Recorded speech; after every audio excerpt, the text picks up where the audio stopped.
अब शाफिया जी, आपके ऊपर जितने अनुराग जी ने और ऋतुराज जी ने सवाल उठाए थे उस पर आप जवाब दे दें, फिर अनुराग जी मैं आपके पास आ रही हूँ। जी, मुझे लगता है मेरे भाई ऋतुराज जी ने जो सवाल पूछे थे वो सवाल की तरह थे, तो उनका जवाब दिया जा सकता है। मुझे समझ में नहीं आया जब ये अनुराग जी बोल रहे थे, क्योंकि उनकी बातों में उनको खुद ही नहीं पता वो क्या सवाल कहना चाह रहे थे। कितने सवाल थे, कितने जवाब थे, कितनी आशंकाएं थी, कितने दलीलें थी, कितना मजाक था उसमें। तो ऋतुराज जी ने जो बात कही, ऋतुराज जी आपने बड़े होशियारी से कहने की कोशिश तो की कि जब साथ साथ फेजेस में होते हैं तो एक साथ कैसे होंगे, तो उसी तरह से फेजेस में होंगे, पर टाइमलाइंस एक रहेंगी।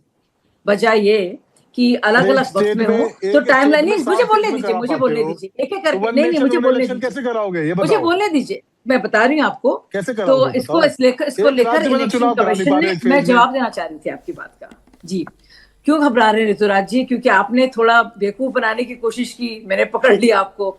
तो फेजेस जो है वैसे ही रहेंगे, लेकिन timeline let's discuss this evenly, सबको बराबर टाइम मिले, कोई एक दूसरे पर ना बोले। शाफिया जी अपनी बात रख लें।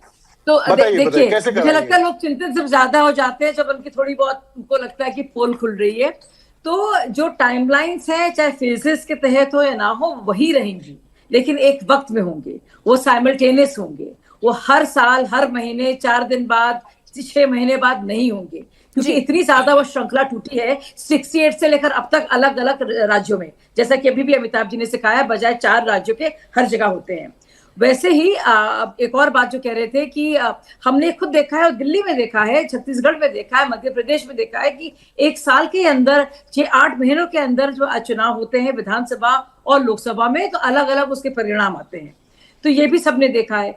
तीसरी सबसे जरूरी बात, जो जनता के हित में प्रो गवर्नेंस सोचता है कि लोगों का नुकसान ना हो, सिटीजन का नुकसान ना हो, सारा डेवलपमेंट की पूरी जो एक श्रृंखला है, जो पूरे सिलसिलेवार तरीका है, वो खत्म ना हो। तो इस पॉइंट पर आपका टेक जो है वो नोट कर लिया गया है। ये बात ठीक है कि लोकसभा का चुनाव हुआ, बीजेपी बम्पर सीटों के साथ सरकार में आई, लेकिन दिल्ली में आम आदमी पार्टी की सरकार आ गई, ऐसा भी होता है। एक बड़ी खबर दे दूं, फिर अनुराग जी आ रही हूं आपके पास। बड़ी खबर, वन नेशन वन इलेक्शन पर जेपीसी की बैठक खत्म हो चुकी है और बैठक के बाद जेपीसी चेयरमैन पीपी चौधरी ने कहा है कि ज्यादातर स्टेक होल्डर्स एक साथ चुनाव के पक्ष में हैं। पीपी चौधरी ने कहा कि पी चिदम्बरम ने भी बैठक में अपनी पार्टी का स्टैंड रखा। आप सुने क्या कहा उन्होंने।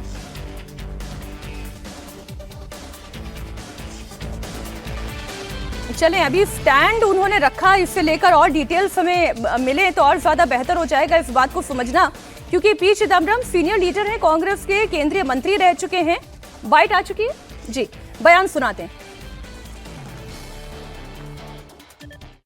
उनके विचार हैं, सारे पद्मावाड़ी चाहते हैं कि सफिशिएंट सेफ गार्ड रख करके वन नेशन वन इलेक्शन देश के हित में है और देश के हित में कमेटी को काम करना चाहिए, और सभी लोग चाहते हैं कि एक देश एक चुनाव। इससे पहले चिदम्बरम जी को भी बुलाया गया था। चिदम्बरम साहब आए, उनके भी अपने इनपुट अच्छे रहे, लेकिन पी चिदम्बरम साहब मेंबर ऑफ पार्लियामेंट भी हैं और एक पर्टिकुलर पार्टी को, कांग्रेस को रिप्रेजेंट भी करते हैं, तो अपने उनके अलग व्यू हो सकते हैं।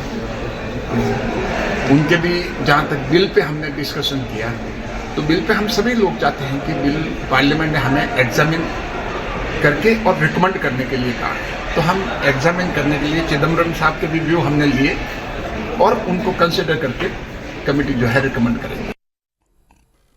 अब सरकार दिल खोल के अनुराग जी बात कर रही है और आप ये सवाल उठा रहे हैं सरकार की मंशा में खोट है। जी देखिए, सरकार की मंशा में अगर खोट नहीं होता तो सरकार चुनाव जीतने के चक्कर में एसआईआर हड़बड़ा के नहीं करवा सकती, जिस तरह से उसने बिहार में और पश्चिम बंगाल में करवाया। और जब जनगणना की बात आई तब वो नहीं करा पाए। तो जनगणना में आपने कहा था 2026 में करा लेंगे, उसके बाद हम डिलिमिटेशन करके महिला आरक्षण लागू कर देंगे, तो जनगणना तो आप नहीं करा पाए, लेकिन एसआईआर आपने फटाफट करवा लिया, चूंकि आपको सूट करता था, आपके हिसाब से आपको करवाना था, और माहौल बनाया कि नहीं हम घुसपैठियों को बाहर निकालेंगे। आप बता भी नहीं पाए आपने कितनी घुसपैठियां बाहर पश्चिम बंगाल से निकाल दिए या बिहार से निकाल दिए। आप चुनाव जीतने के लिए अपनी स्ट्रेटेजी अपनाते क्योंकि जनता आपके साथ है नहीं, एक बात। दूसरी बात, जैसा कि ऋतुराज जी हमारे साथी भी कह रहे थे और हमारा भी यही मानना है कि जब एक राज्य में आप एक चुनाव एक साथ करा नहीं पाते, उसके लिए आपको जीतने के लिए आप सामदंड भेद अपनाते हैं, 10 चरण, 5 चरण, 7 चरण, 8 चरण आप अपनाते हैं। तो 140 करोड़ के देश में एक साथ आप चुनाव कैसे करवाएंगे, इसकी रूपरेखा बता देते। तीसरी बात, आपने कहा इसमें इतने हेल्थ डिपार्टमेंट के लोग लग जाते हैं, इतने एजुकेशन डिपार्टमेंट के लोग लग जाते हैं, तो इसमें बड़ा हेल्थ डिपार्टमेंट सफर करता है, एजुकेशन डिपार्टमेंट सफर करता है।